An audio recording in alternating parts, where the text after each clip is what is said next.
the overriding emotion? We're extremely disappointed. We thought we had prepared well for this game, and guys were highly motivated with an opportunity to play in the playoffs with a win.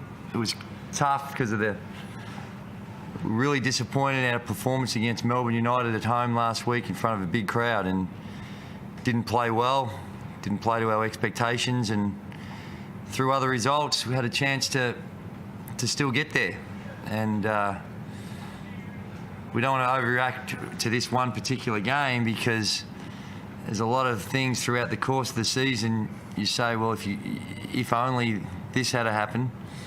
It doesn't take much to turn it around, but unfortunately this year a lot of teams could say that, the nature of the competition this season. But we came into a team that were well prepared, shot the ball well, played with great intensity, great passion, their season on the line as well, and they came up with a very good win, and we congratulate them on their performance, because it's one when they were asked a serious question against, although we may not look like it, against a quality opposition, and they did extremely well.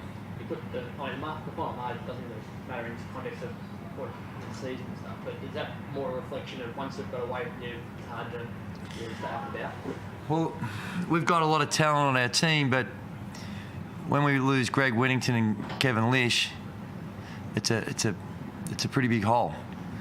And in the emotion of the situation, the importance of this situation, they were able to get hold of us, and unfortunately we weren't able to combat what they were throwing at us. And I thought being down 14 at halftime and the way we came out in that third quarter was really good. We hit a couple of shots, got it back to 6, and then got 3 or 4 consecutive stops, but unfortunately we weren't able to score.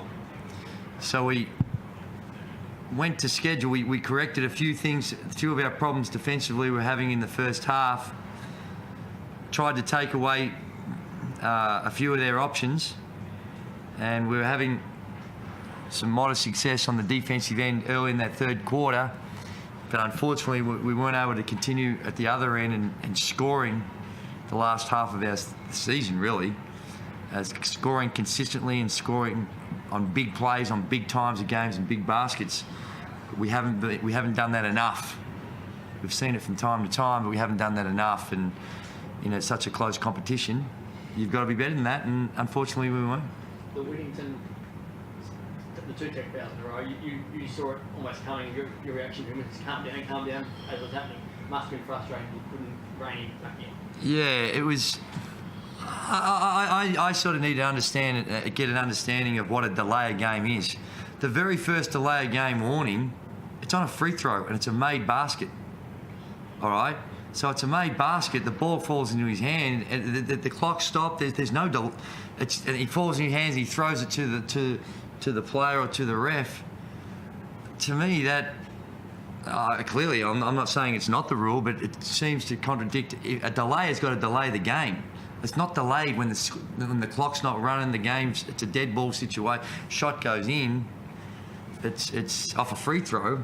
So the first one was touchy at best, and then the next one, just the emotion of the situation. When he got his first, and then the second one, clearly he wasn't aware of the situation, and just again the emotion of it got the better of him, and it wasn't like he was abusive or anything, just more frustrated himself, bounces the ball hard, doesn't give it back in an appropriate time, and somehow or other that's a delay game again on a dead I've ball. done much worse. Yeah. And I never got a text. So yeah, so it's I'm not disputing the rule. I'm not disputing that they should. They were appropriate, but it's just highly unfortunate that type of situation led to him. But I mean, in all honesty, we were playing catch up when he got a limit down 12 or 4. But him going down, then shortly after Kevin going down, it sort of makes it pretty tough to make another rally when you take 2 of our prime guys out. But whether that was going to be any difference or not, who knows? But clearly it was not helpful. Maybe you threw it to him pretty early in that third term, and your away form this year's been pretty good. Could you feel the momentum building and you were right in it? I mean, the way our team's been all year, we've never been completely out of game. I think that's the first game we've lost in a bad way. And even in this game, like I'm looking here, we played pretty good defence in that third quarter. It just our offensively weren't that great. So I think we were right there. But a couple of things happen, and the train derails. So I think we need to hold our heads up high, and we can learn something from the Perth Wildcats. They're a good program, and we're just beginning our journey in Sydney, and we've got a new coach. We've got a bunch of guys committed for multiple years, and we need to build up and try and become a Perth Wildcats. And I think it's a good learning curve for us, and we'll be back bigger and better next year, I'm sure. How hard is it? Like Jason had, I think, 11 in the first quarter, 15 at half time. They clamped right down on him after everything he didn't score in the second half. How hard is it to switch and change what you guys are doing when it was working so well, and particularly with Jason in that first quarter and a bit? I mean, that's just basketball. Like, one guy gets hot, they're going to play tighter defence on him. Unfortunately, us other guys didn't step up and help him out. He had a good game, and I think, going forward, we'll look at the areas we can improve on. Andrew's a year better as a coach. We're a year better as a team, and I think we'll figure that out, and we'll be back. As I said, we'll be better. Andrew, I think you went 4 and 8 to finish the season. Talk about looking forward to next season. How do you look forward now? What do you look like? What do you need now to take? It's only a couple of games. I think all the teams in the competition, every team in the competition, say, well, we're not far off it. Yeah. That's just the way the season has panned out. So I don't. We've got to go through our review. We've got to go through the process. We'll be very methodical about that. Learn from the players. Assess our own formulas and systems that we had in place, and say, well, how can we do things better? But everyone else is going to get better as well, and I think that we're fortunate that we've got a good nucleus certainly with Brad and Kevin, Jason.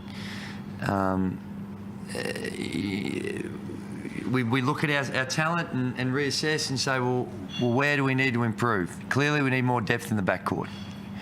We had an unfortunate set of circumstances at the start of the year where, with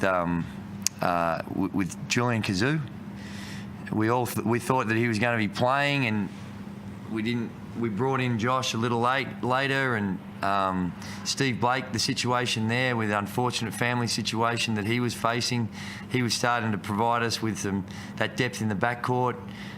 So our decisions to put our team together were late anyway. I mean, I only come on board in April, and we started to put our team together. But our decisions were based, how we were putting the team together, were based around a couple of pieces that never eventuated. And as such, it's hard to do that on the fly. I know a lot of teams have made some changes throughout the course of the season. Have been good, and they've adapted well, but it's not always easy, particularly with the system that we try to implement. It's not always easy for guys to step in mid-season and pick that up. And our last half of the season was nowhere near as good as the first half, and some of that is hard luck stories. Not having Brad for 5 games it hurt us. But everyone's got some hard luck stories, so we've got to build our depth, get better balance in our team, and hopefully we'll have some better tools to try and make the next step next season. Good on you guys. Thanks a lot. Thanks.